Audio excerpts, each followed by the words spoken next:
Hi అండి, ఎలా ఉన్నారు? బాగున్నారా? ఈరోజు నేను చూపించేది గోంగూర రీలు కర్రీ ప్రాసెస్ అండి. చాలా ఈజీగా టేస్టీగా చేసుకునేలాగా నేను చూపిస్తున్నాను, చూసేయండి.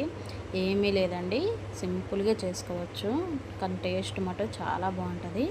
ముందు ఆయిల్ వేసుకొని బ్యాండీలో పచ్చిమిర్చి ఉల్లిపాయలు బాగా ఫ్రై అయిపోయినాక కొంచెం కరివేపాకు, కొంచెం అల్లం వెల్లుల్లి పేస్ట్ వేసి బాగా ఫ్రై అవ్వాలండి ఆయిల్లోనే పచ్చివాసన పోయేదాకా. తర్వాత అందులో మనం ఒక టమాటీ వేసుకొని సన్నగా తురుముకోవాలి. టమాటీ అది వేసి బాగా కలిపేసిన తర్వాత మనం నీట్గా క్లీన్ చేసుకున్న రొయ్యలు కూడా వేసేయాలి. వేసేసిన తర్వాత రొయ్యలు మధ్యలో పొట్టు ఉంటుంది కదండి, అది మటు చాలా బాగా క్లీన్ చేసి అవి బాగా క్లీన్ చేసేస్తాం కదండి. క్లీన్ అయిపోయిన తర్వాత మనం మధ్యన పొట్టు ఉంటుంది కదండి, నేను చూపిస్తున్నట్టుగా అది బాగా క్లీన్ చేసుకోవాలి.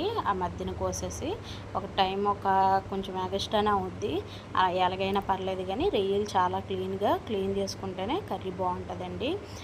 తర్వాత అందులో మనం పసుపు వేసేసి బాగా కలిపేసిన తర్వాత ఒక 5 నిమిషాలు లో ఫ్లేమ్లోనే ఉడికించాలి.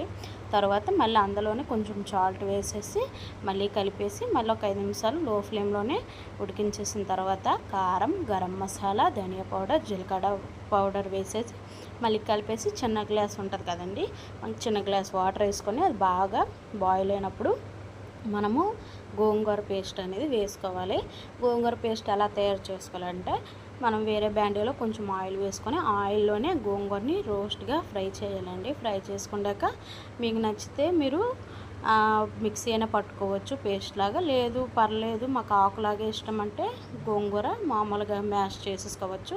మ్యాష్ చేసుకొని మనం రొయ్యలకి బాయిల్ చేసేటప్పుడే అందులో మనం ఆ పేస్ట్ వేసుకొని 10 మినిట్స్ లో ఫ్లేమ్లో బాగా ఉడికిస్తే టేస్టీగా రొయ్యల కర్రీ ప్రిపేర్ అయిపోద్ది.